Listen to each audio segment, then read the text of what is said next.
Olá, amigos do Grupo Seara, do Grupo Fraterno Seara do Bem.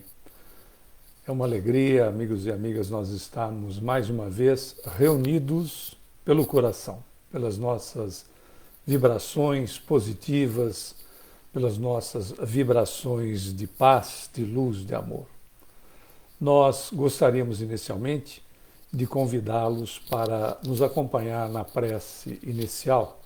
Se você se sentir bem, fechando os olhos suavemente, se for possível, se você estiver no conforto do seu lar ou no local do trabalho e que tenha a possibilidade de fazê-lo, é somente para nós aumentarmos a nossa concentração. Fazendo isso, então, elevemos os nossos pensamentos, entrando em contato com os amigos espirituais, nossos mentores, que nos envolvem em suas vibrações de sustentação e paz.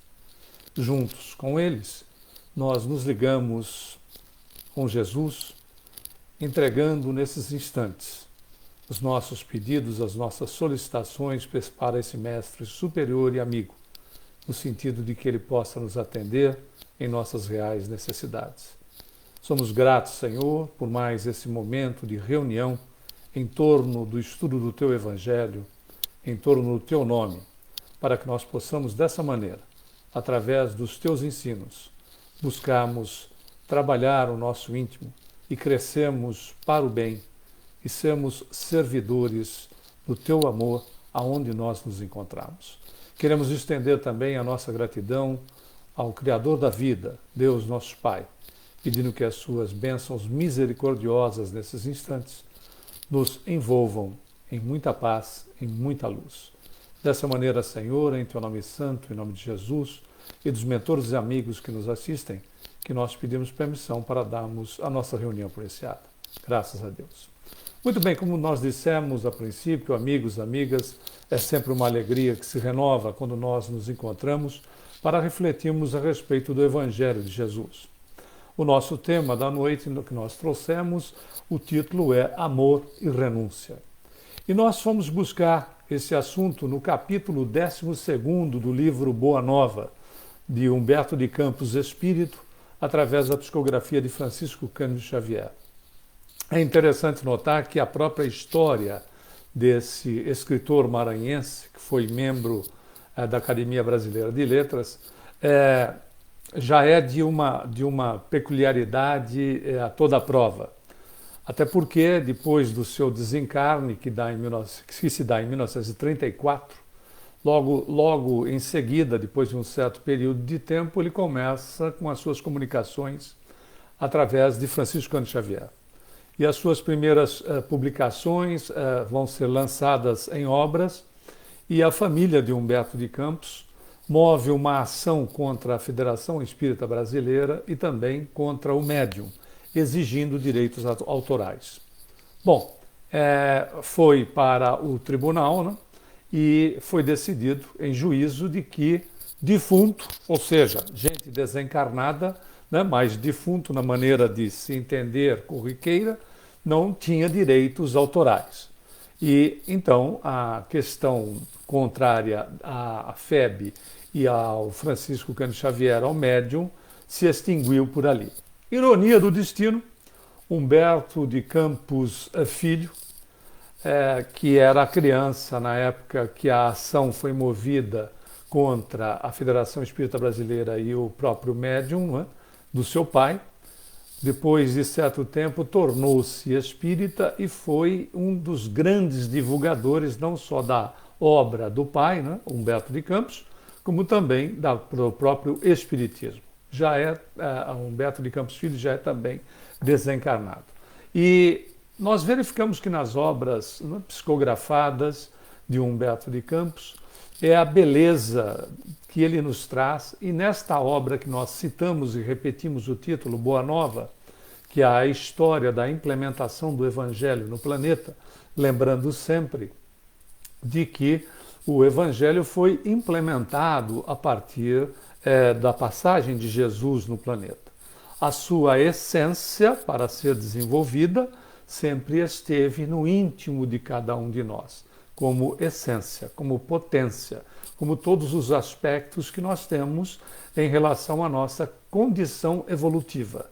Seremos espíritos crísticos um dia, ou seja, teremos as capacitações de um espírito crístico como Jesus, né? Porém, desenvolvendo esses potenciais que estão íncitos, que estão em nós. Como também dissemos a questão da essência do Evangelho. Por isso que todos nós, em relação à essência, em relação ao Evangelho, somos em determinado momento tocados por ele. Né? Você, meu amigo, minha amiga que nos acompanha, pode ter sido tocado pela leitura de uma página, por um evento, por um interesse, por a conversa de um amigo, ao assistir uma peça ou um filme, algo. Esperamos que tenham sido todos tocados dessa maneira. Por vezes, o desconforto nos visita e somos tocados por ele. Não há necessidade, como nós sabemos. Mas se fez parte, isto fez parte, está no passado. Importante que essa chama foi despertada. E aí o nosso interesse, porque espíritos que somos criados à semelhança de Deus, não na configuração que temos corpórea, não é pelo corpo somático, mas como espíritos, à semelhança de Deus, trazemos geneticamente, não é? Somos geneticamente a sua condição de imagem e semelhança. Não é? Deu uma engasgada aqui. Então temos o DNA divino em nós. Toda a essência divina está em nós. E somos espíritos, então, que progredimos, temos a necessidade do progresso. Somos criaturas dinâmicas, temos a necessidade, dentro desta dinâmica, de crescer, de procurar conhecer. Tanto é que quando há um estacionamento em relação a esse desenvolvimento, esse exercício do amor, nós estamos adoecendo ou já nos encontramos enfermos e podemos até transferir esta enfermidade para o corpo biológico, né? Obviamente, porque temos a necessidade de nos alimentarmos com o amor, porque somos frutos dele. E nesse capítulo, então, 12º, cujo título é Amor e Renúncia, Humberto de Campos dá início para as nossas reflexões com a festa de casamento em Caná da Galileia. Foi o primeiro momento de Jesus em relação a produzir algo que foi, pelo desconhecimento da época, classificado como milagre. Jesus, os seus discípulos, bem como a sua família, sua mãe se encontrava na festa, eles haviam sido convidados para essas bodas a ser realizada, ou que estava sendo realizada em Caná da Galileia. E em determinado momento, dependendo do poder aquisitivo das pessoas, uma festa de casamento durava até 7 dias. Então imaginemos todo o preparo, claro que dependendo das posses dos nubentes, né, das posses dos noivos. E em determinado momento, Jesus chega com um dos seus discípulos, a sua mãe se achega a ele e diz: acabou, terminou o vinho. Bom, o término do vinho era não apenas a bebida para os convidados, mas havia dentro desta relação um ponto de simbolismo de importância fundamental. Terminar o vinho no meio de uma festa de casamento era mau agouro, ou seja, má sorte para os noivos. Era um verdadeiro desastre. E a sua mãe se achega a Jesus dizendo que havia terminado o vinho. Jesus já nos mostra, nesse momento, os aspectos da disciplina como filho e o amor que tem e o respeito transformado em respeito pela figura da sua mãe. E não há uma discussão a respeito, absolutamente nada. Ele disciplinadamente, né, amorosamente, atende o pedido feito pela sua mãe, dada a condição que se encontravam os noivos diante do imprevisto. E o que era, como dissemos, simbólico, uma condição de muito má sorte para os nubentes, para os noivos. Ele então produz, né, conforme nós verificamos no Evangelho, água em vinho. Nós encontramos, se formos avaliar alguns trabalhos feitos em parapsicologia, nós encontramos alguns médiums ou alguns magnetizadores que conseguiram fazer alguma alteração molecular na água, mas ninguém produziu vinho com água, senão a indústria vitivinícola estava falida.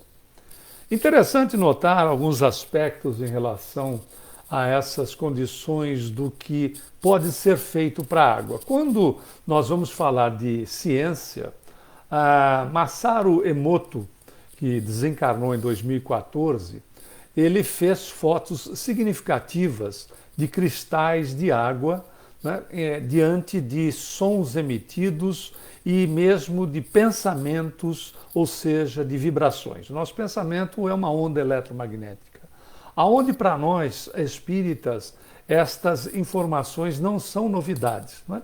Porque você, meu amigo, minha amiga, que tem o hábito de fazer o culto do Evangelho no lar, já deve ter notado que se você tem dentro deste hábito, você coloca a água para ser magnetizada ou fluidificada, já percebeu que em determinados momentos, dependendo do dia, a água que nós colocamos natural, ao término da reunião, parece estar gaseificada.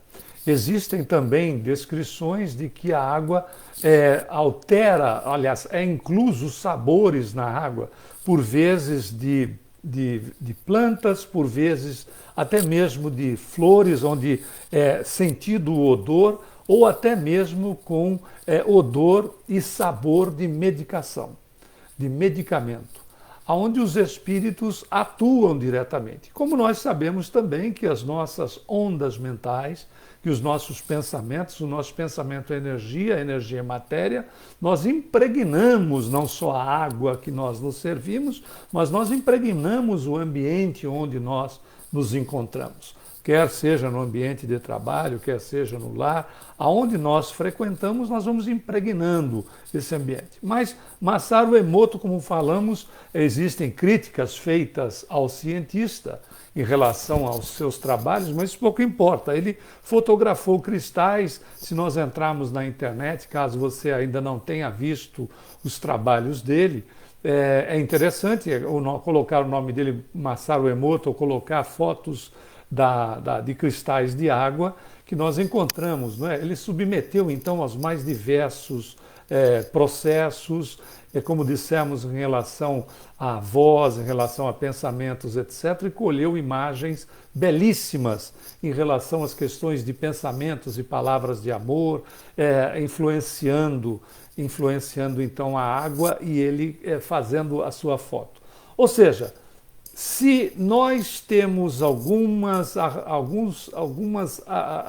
literalmente arranhamos, né? Temos alguma noção do que é produzido, imaginemos um espírito crístico. Né?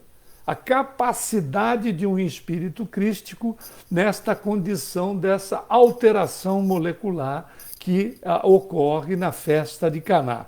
É interessante que o Pedro fez um questionamento, Pedro o apóstolo, fez um questionamento porque Pedro ou os apóstolos eram criaturas muito semelhantes a nós, não é? Eram pessoas assim, que estavam também se desenvolvendo, alguns mais, outros um pouco menos, né, em matéria de evolução, mas Pedro faz um questionamento a Jesus que é muito nosso, poderia ser feito por nós. Pedro questiona Jesus sobre o uso do vinho.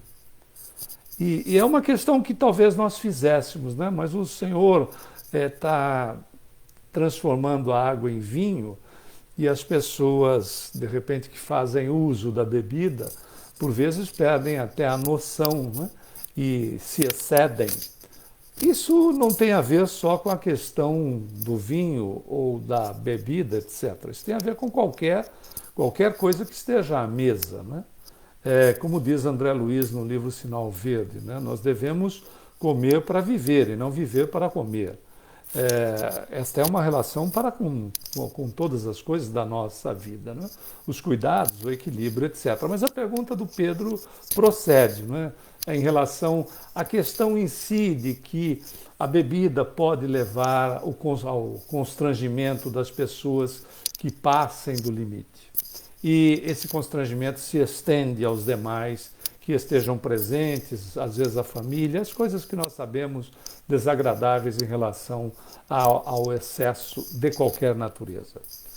É importante nós verificarmos que no episódio produzido, transformado a água em vinho, a pedido, né, da sua mãe, a questão disciplinar do Cristo, a questão amorosa de Jesus para com a mãe, porque nós vemos isso em algumas passagens, até mesmo quando Jesus estava já crucificado e Maria enviuvara já fazia certo tempo, e ele designa o único apóstolo que ficou aos pés da cruz, junto com a sua mãe e Maria de Magdala, foi o João. Ele designa João para que tome conta de sua mãe, e João vai fazê-lo até o final da existência dela no planeta.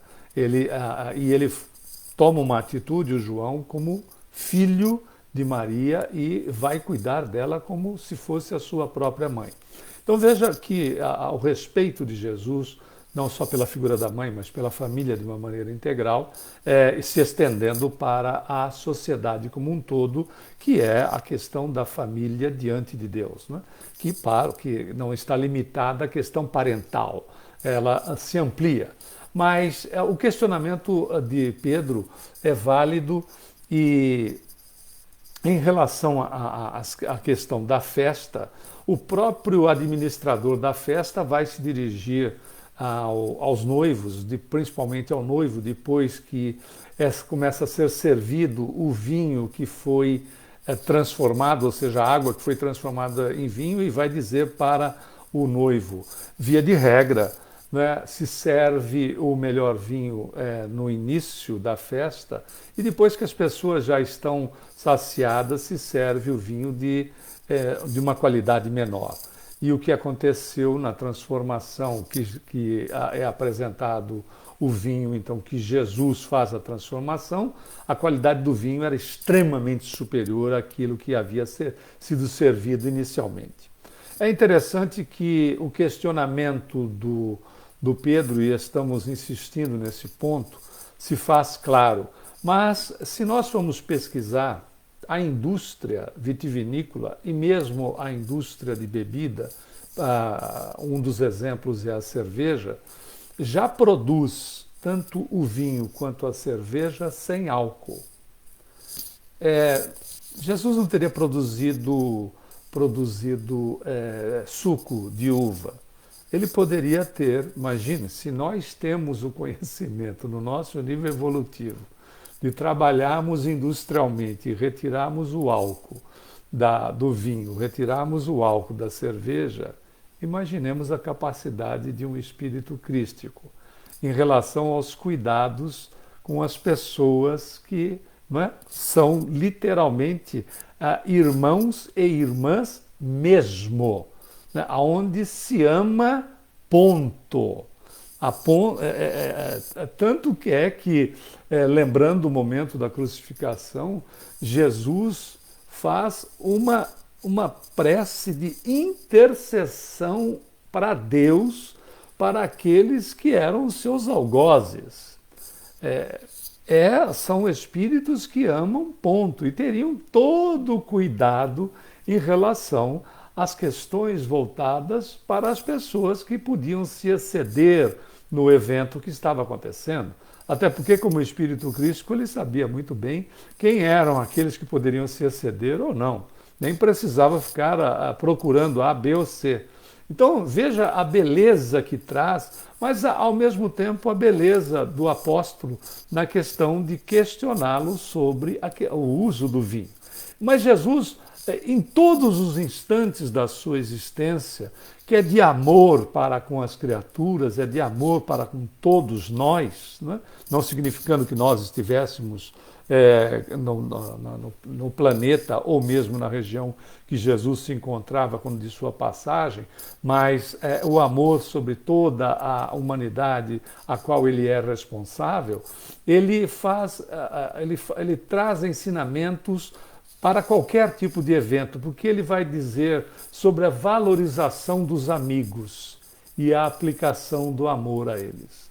É simplesmente fantástico. Ele diz sobre valorização aos amigos e aplicar o amor em relação a eles, né? Já as questões dos amigos, entenda-se, família, parentes, amigos, etc. Os nossos relacionamentos. E Jesus vai dizer que o vinho representava a alegria entre os amigos. Era uma forma de atendê-los, era uma forma de agradá-los, né? Muito provavelmente a questão da qualidade e o álcool poderia ter sido retirado, como dissemos, mas era a satisfação em atendê-los. E é interessante notar porque Pedro questiona então a Jesus sobre esta relação com os amigos, esta relação com os parentes, com os familiares. Porque Pedro, como questionador que era, é interessante porque ele em determinados momentos pode nos representar num ponto ou no outro, ele questiona Jesus sobre a ingratidão das pessoas, sobre a ingratidão dos amigos. Quem de nós não deve ter passado por algum momento de ingratidão, ou mesmo, né, por desconhecimento nosso em relação àquilo que está sendo feito por nós, ou por uma interpretação equivocada até, nós não tenhamos sido também preconceituosos com os nossos amigos, ou parentes, familiares, etc., e não tenhamos sido, inclusive, extremamente ingratos em relação àquilo que foi feito, ou recebemos, né, como uma espécie de paga a ingratidão, porque às vezes a intenção é boa, mas a interpretação pode não ser dada da mesma maneira que nós estejamos colocando na intenção de fazer, de atender. E é interessante que Jesus vai ensinar novamente. E ele vai falar novamente de amor, até porque um espírito crístico é a consciência plena, é 100% de consciência, é amor puro. Por isso que ele vai fazer uma observação importante a respeito da sua condição para com o Pai. Ele diz, eu e o Pai somos um. Ele não está ali fazendo uma afirmação de natureza panteísta, né? Ou seja, pan é tudo, todos, teísmo de Deus. Seria tudo e todos estariam, né, dentro de Deus. Ele não está fazendo uma afirmação de perda de individualidade. Ele está fazendo uma colocação de que ele, Jesus, e nós, no futuro, como espírito crísticos, estaremos linkados, estaremos ligados na mente cósmica do Criador. A comparação mais grosseira, mais primitiva que nós possamos ter como ideia, não é? Fazer uma analogia, é como se nós colocássemos um chip no cérebro e tivéssemos acesso a todas as informações que ocorrem nesse instante online. Nós não temos uma capacidade do cérebro para administrar todas as informações. Vide o próprio processo dos nossos sonhos, né? Quando nós nos recordamos daqueles que são reais, não daqueles que são do subconsciente, transferência e fixação de memórias, né? Mas falamos daqueles que são reais. No desdobramento, no contato com outras entidades, estejam elas encarnadas ou desencarnadas, ou seja, espíritos, o nível de recordação que nós temos. Ele é muito pequeno, ele é muito curto. André Luiz vai nos ensinar em Evolução em Dois Mundos que nós não conseguiríamos dar a continuidade numa administração de existência, tendo toda a recordação daquilo que nós possamos ter feito ou experienciado durante a noite. Então, vejamos que ponto importante, não é? Quando falamos do amor do Cristo, é um ser 100% consciente. O nosso nível de consciência é em torno de 5%. Quando nós atingimos 10%, é de uma genialidade como um Einstein, por exemplo. Isso tudo fica no ainda, porque nós atingiremos, né, a questão do 100% à medida que nós formos evoluindo e alcançarmos uma evolução da natureza de um espírito como Jesus. E ele vai então, ele só expressa amor. Então ele diz: o amor, o verdadeiro, ele nunca espera a recompensa. Olha que coisa fantástica, né? Porque quem ama, ama ponto. Se a gente ama vírgula, nós não amamos. Quando se ama ponto. Então o verdadeiro amor, ensina Jesus, nunca espera a recompensa. O ponto de apoio do amor de Jesus é a renúncia. Ceder, doar-se, apoiar, repartir. É simplesmente fantástico. O amor do espírito evoluído é a renúncia, é saber ceder, é saber doar-se, apoiar, repartir. É interessante porque nós podemos fazer pequenas renúncias sem exigir heroísmos, dependendo da evolução de cada um. Quanto mais evoluído, essa renúncia em favor do próximo toma conotações especialíssimas. Poderemos citar várias delas. Vamos pegar alguns exemplos. Mohandas Karamchand Gandhi, né? o líder da Índia, desencarnado em 1948, por violência de fanáticos, mas cuja proposta de libertação da Índia do governo britânico se deu por não violência e acabou terminando pela violência de fanáticos a sua existência.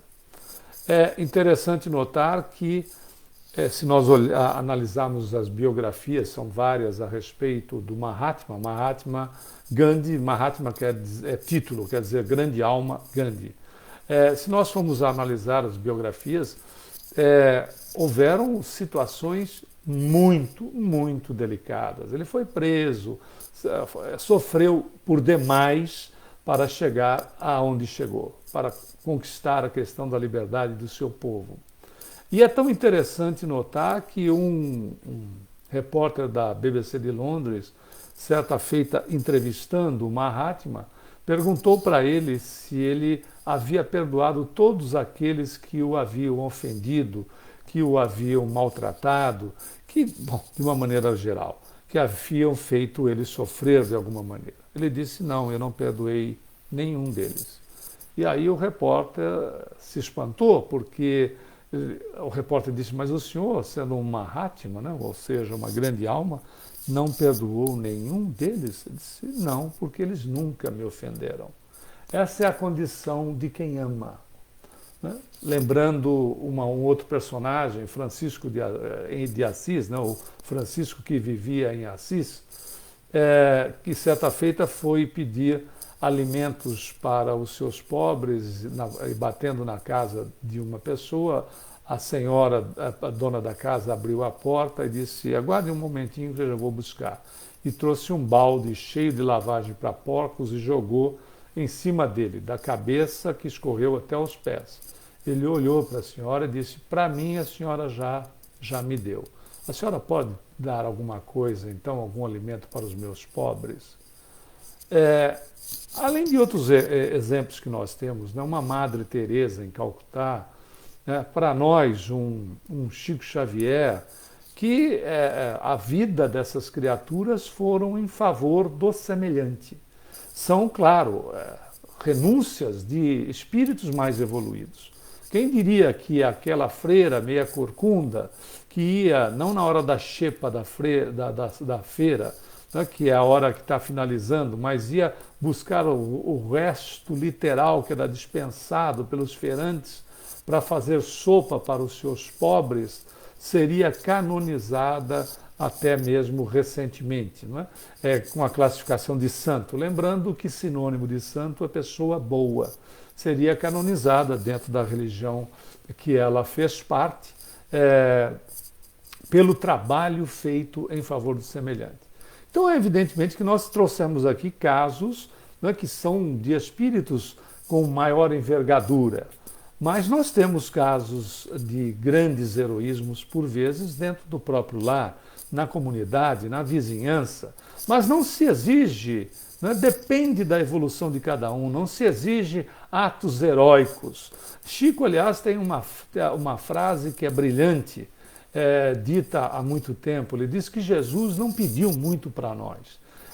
Jesus não pediu que nós nos sacrificássemos ou que nós escalássemos o Everest. Jesus só nos pediu que nós amássemos uns aos outros. E nós sabemos, né, as exigências, o esforço para que nós possamos vencer em nós mesmos os aspectos egoístas, transformando-os em altruísmo.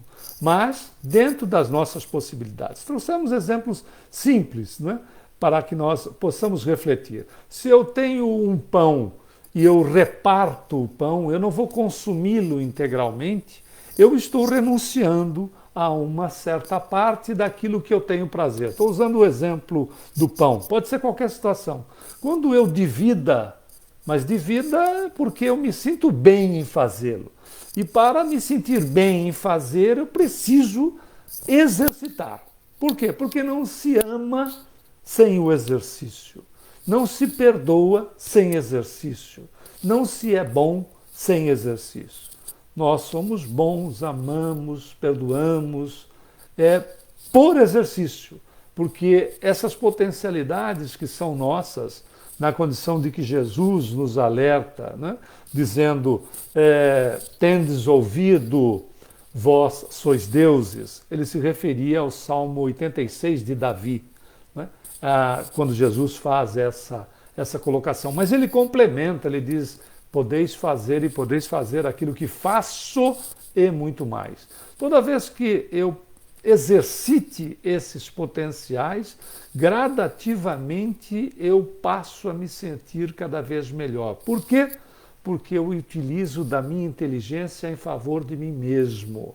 Ser bom é ser inteligente, porque é exercitar as qualidades superiores que estão em nós, podendo com isso ampliá-las e nos sentir nesta ligação criatura-criador, não em momentos específicos, mas esta ligação em caráter que vai se integralizando, vai se tornando integral. Então, quando eu divido algo, quando eu reparto algo, eu estou renunciando ao prazer do consumo integral, do uso integral.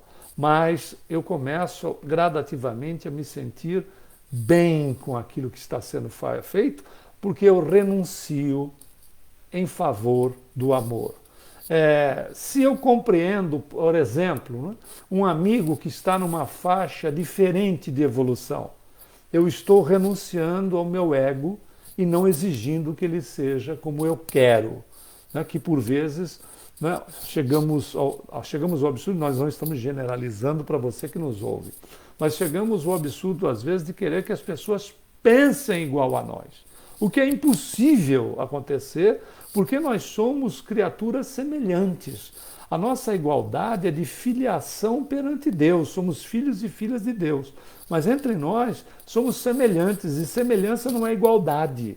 Né? Por mais que haja parecença, não é igualdade. Então, a ciência vai nos demonstrando cada vez mais. Né?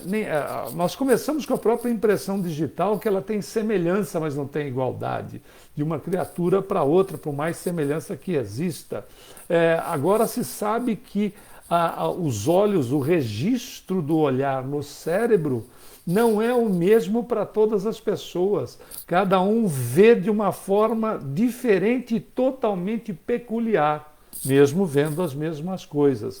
Claro que as diferenças são insignificantes, mas são interessantes desse ponto onde a ciência começa a mostrar a nossa condição de semelhança e não necessariamente de igualdade.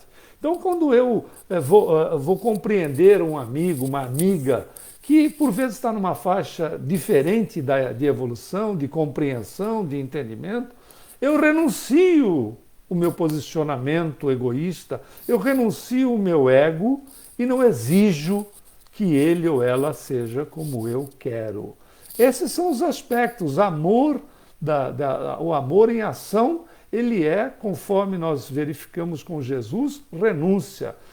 Um outro exemplo que é marcante para todos nós, a condição de ser mãe, também a condição de ser pai. Não é só a situação de ser mãe, mas também a condição de ser pai. Ou seja, pais, mas o posicionamento de mãe, aonde Emmanuel, com felicidade, vai nos ensinar no livro Leis de Amor, também pela psicografia do Chico, de que se nós quisermos ver o amor de Deus materializado no mundo, no nosso nível evolutivo, basta que nós olhemos para o amor de uma mãe. E ele vai mais fundo, né? Porque ele diz que a mãe é uma médium de Deus, que ela é uma médium de materialização de Deus, porque ela materializa o corpo, né, para que Deus coloque nele o espírito. Ou seja, também pais que se tornam mães e mães que se tornam não só a mãe, como também o pai. Os pais, de uma maneira geral, as renúncias que são feitas, quantos pais, quantos casais não abrem mão de conforto, de férias, de viagens e mesmo de melhoria em determinados aspectos para poder investir nos filhos, né? Investir na educação, na instrução, etc. O seu tempo em relação à educação, né? Abrir mão de uma série de momentos de conforto para auxiliar, para educar, para direcionar, para de uma maneira ou de outra, fazer com que aquela criaturinha que está sob a sua responsabilidade seja bem encaminhada, tenha um futuro cada vez melhor. Isso é renúncia por muito amar, não é por muito estar amando. E, na realidade, se nós pararmos para pensar, não é? E aí um ensinamento de Jesus no capítulo citado, 12º do livro Boa Nova, né? De Humberto de Campos pela psicografia de Chico, se você entrou um pouco depois na nossa palestra, existe um outro ponto importante, porque ele diz: se todos os amigos, né? Seja amigos, parentes, etc., familiares, nos abandonassem, ainda assim nós teríamos a alegria de ter-lhes dado alguma coisa. Veja que significativo, né? Quando nós fazemos alguma coisa positiva, mesmo que as pessoas ou a pessoa nos abandone, lembremos-nos daquele momento que nós pudemos proporcionar felicidade para aquela criatura. O contrário também é verdadeiro. Por mais que nós tenhamos passado por situações, por vezes, difíceis, no relacionamento com A, com B, com C, lembremos-nos de pontos que sejam positivos, que sejam equilibrados, que sejam felizes, e guardemos aquilo no coração. Porque tem um detalhe: tudo muda. E nós, à medida que vamos evoluindo, nós vamos aumentando por exercício, por trabalho mesmo, as questões de amar. Nós vamos sugerir até uma outra obra para ser estudada, que é de uma beleza em relação ao assunto que nós estamos tratando, que é o livro Renúncia, de Emmanuel, pela psicografia de Francisco Cândido Xavier, que é o resgate de Pólux pelo personagem central, que é Alcione. Alcione vem de uma outra dimensão, vem de Sírios. A história se passa no reinado de Luís XIV, que viveu entre 1638 a 1715. Essa história, nós não vamos contar a história, porque senão você, né, não vai acabar lendo o livro. Mas é uma história de amor de uma criatura que vem em busca do ser amado, que por uma série de equívocos parou, se atrasou no tempo, não houve regressão, mas estacionou em relação ao desenvolvimento das suas potencialidades, enquanto a outra, né, Alcione, vai em frente. E o que acontece quando nós atingimos determinados picos de compreensão, de renúncia, de amor, nós não nos esquecemos das criaturas, né, que conviveram conosco e cuja condição é de representatividade na nossa vida. Né? Por isso que nós encontramos determinados posicionamentos interessantes dentro da própria história da passagem de Jesus sobre o planeta e também daqueles que foram seus discípulos diretos ou indiretos. Um dos casos é do próprio Paulo, né, que foi um discípulo indireto, porque Paulo vai ter aquela cena do encontro com Jesus em clarividência na estrada de Damasco, quando ele ainda estava na condição de perseguidor. E o perseguidor depois vira perseguido a partir daquele instante, aonde por um processo de clarividência, ou seja, só ele via Jesus, Jesus faz a célebre questionamento para ele: Saulo, Saulo, por que me persegues? E há uma mudança, claro que não é de um momento para outro, não há nada milagroso. Nós podemos consultar a obra Paulo e Estevão, que é a história primitiva do cristianismo, aonde depois de 4 anos estudando, se preparando, ele começa a sua missão. Mas é interessante que o posicionamento de Paulo é um posicionamento firme diante da disciplina para com Jesus, diante da renúncia que faz do seu posicionamento junto à sociedade da época, à sociedade judaica, o seu posicionamento de uma condição financeira mais elevada, para ser um servidor de Jesus, não que a criatura que esteja em situação financeira mais elevada não seja um servidor. Falamos da história de Paulo. Ele abre mão de posicionamentos na sociedade para focar Jesus. E é interessante que em alguns momentos nós encontramos na obra Paulo e Estevão um ou outro apóstolo se melindra com ele. Mas ele coloca Jesus sempre em primeiro plano, sendo uma questão de consciência. Colocar Jesus em primeiro plano não é ser fanático religioso, fanática religiosa. Absolutamente. Colocar Jesus em primeiro plano significa buscar o exercício do amor, buscar fazer o melhor para si mesmo e refletir o seu melhor no semelhante, dentro das nossas possibilidades, sem exigências descabidas que não estão ainda na condição da nossa administração como espíritos que estamos diante de uma elevação mediana. Nós não somos espíritos com defeito, porque quem tem defeito é máquina. Nós somos espíritos cuja condição está no meio da escala evolutiva que Kardec, com felicidade, coloca no Livro dos Espíritos. Saímos da condição primitivista, estamos na condição de espíritos em expiação e provas, passando para a regeneração, e temos ainda 2 escalas para serem alcançadas, que são de espíritos felizes e depois de espíritos superiores ou os chamados divinos. Mas estamos no meio da escala. Podemos muito. Nós já podemos muito.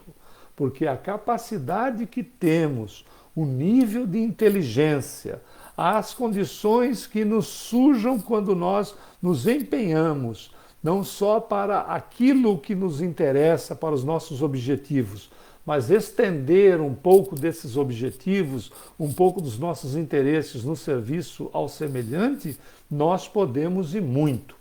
Basta que nós lembremos que num período pandêmico que estamos atravessando, e você, meu amigo, minha amiga que nos acompanha, pode ter passado até mesmo por alguma situação de desconforto em si mesmo ou nos familiares, nada substitui a oportunidade do bem.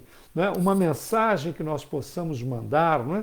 Que nós possamos enviar uma mensagem, seja de voz ou seja digitando, colocando, teclando, digitando, perguntando para a pessoa como ela está, se interessando pela pessoa, porque caridade, ou seja, amor em ação, renunciar alguns minutos do nosso conforto para estender o amor àqueles que nos são caros, perguntando como estão, desejando que estejam bem, né? Levando palavras que sejam positivas, E se a pessoa estiver em situação delicada, se interessar dentro daquilo que não seja possível pela situação que a criatura se encontra. Isso é o ponto de elevação e Jesus nos mostra isso e como exemplos um atrás do outro, que não há necessidade para que nós fazemos, que nós esperemos, porque o amor não espera o reconhecimento de A, de B, de C. Ele simplesmente ama e cede pela renúncia que tem na condição do amor a oportunidade para as pessoas. É tão significativo que nós lembramos daquela passagem de Jesus quando ele chega em Jerusalém. Ele chega em Jerusalém e ele não entra a pé. Olha a lição do Cristo na condição de que ele não precisava ser louvado pelas pessoas. As pessoas vão estender palmas, vão estender roupas, objetos para que era um simbolismo em relação à importância que a criatura tinha para elas. E ele faz o quê? Ele pede para que o apóstolo vá buscar um burrinho. E quem pisa sobre essas coisas é o burro.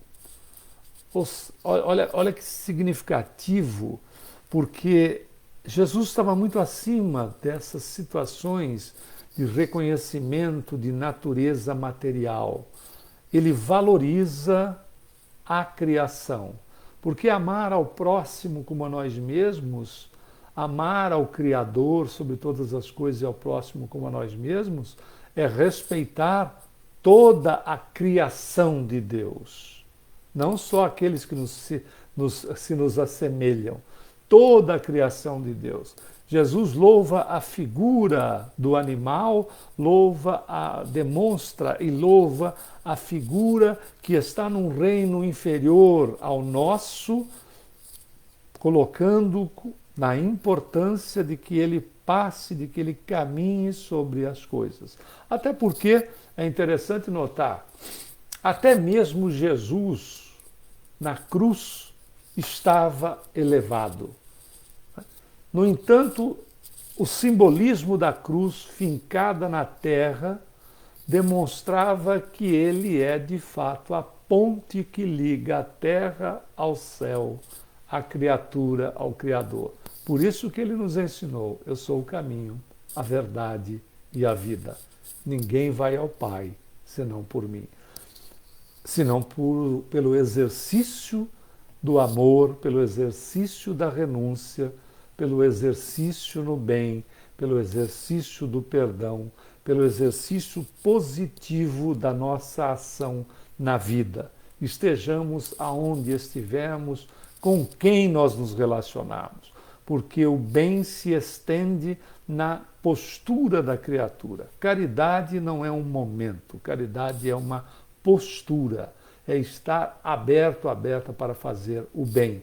E é interessante notar que a sua renúncia por muito amar, Jesus sai daquela posição que nós falávamos há pouco, né, fizeram toda aquela festa, né, louvando a sua entrada em Jerusalém, para 3 dias depois ser levado para a cruz. No entanto, como falamos a princípio, ser abençoando os seus próprios algozes, né? Pedindo, fazendo uma intercessão em favor deles para Deus. Então, se nós formos parar para pensar, ninguém vai se iluminar na terra sem ceder, sem fazer silêncio em determinados momentos, sem doar-se, sem repartir, sem renunciar, enfim, sem amar. Porque é no planeta que nós chegamos com as nossas programações para exercitarmos esses detalhes todos na nossa existência. Porque reencarnar não é sinônimo de sofrimento, reencarnar não é sinônimo de pagamento, não é questões de expiação, porque não funciona a terceira lei de Newton num procedimento reencarnatório ou nas questões do espírito. Não funciona ação e reação. O que temos em nós é a questão da causa e o efeito. Nós somos elementos causadores. Se um dia causamos desequilíbrios, se um dia nos equivocamos, se prejudicamos algo ou alguém, como elementos causadores que somos, tendo noção, podemos fazer daqui para frente melhor. E fazendo melhor, nós vamos anulando aquilo que nós, por desconhecimento, fizemos de forma inadequada. Por isso que Pedro apóstolo, no capítulo 4, versículo 8, ele vai nos ensinar, dizendo: o amor cobre uma multidão de pecados. A palavra pecado tem uma origem, cuja origem é errar o alvo. O amor cobre uma multidão de equívocos, de enganos. E a nossa programação para a reencarnação é exercício de relacionamento. Nós reencarnamos para exercitar relacionamento. E esse exercício demanda das criaturas que vão, todos nós, que vamos nos conscientizando as questões de renunciar por amar o semelhante ou pelo exercício do amor. Dentro das nossas possibilidades, ceder um pouco, não se posicionar de forma rígida, fazer silêncio em determinados instantes, quando a pessoa, o nosso interlocutor ou interlocutora, esteja numa condição de desequilíbrio ou, por vezes, numa situação de pouco entendimento daquilo que esteja acontecendo. Doar-se da maneira que for possível, repartir a palavra boa, repartir o interesse nas criaturas, né? Renunciar, sim, na questão de que, às vezes, demos vários exemplos, temos que abrir mão de alguma coisa que seja prazerosa para nós, para que criaturas às quais nós estendamos o nosso amor tenham condições de darem prosseguimento nas suas vidas um pouco melhor a cada dia, por vezes até melhor do que nós mesmos. Enfim, nenhum de nós vai conseguir se iluminar de fato se não amar dentro das suas possibilidades, das suas propostas, dentro das suas programações de poder crescer. Lembrando que quando nós procuramos exercitar o amor, quando nós procuramos exercitar o equilíbrio, nós encontramos a paz. A paz que nos envolve e é essa mesma que nós desejamos a você que nos acompanha, a sua família, os seus parentes, os seus amigos, os seus colegas, estejam no trabalho, sejam os colegas, os vizinhos. Nós queremos que a paz de Jesus possa, nesse momento, com o seu amor, nos envolverem a todos nós, em bênçãos mesmo, não só com paz, mas de saúde, de equilíbrio, de proteção. Fiquemos em paz. Convidamos você, mais uma vez, amigo, amiga, a nos acompanhar em nossa prece de encerramento das nossas atividades.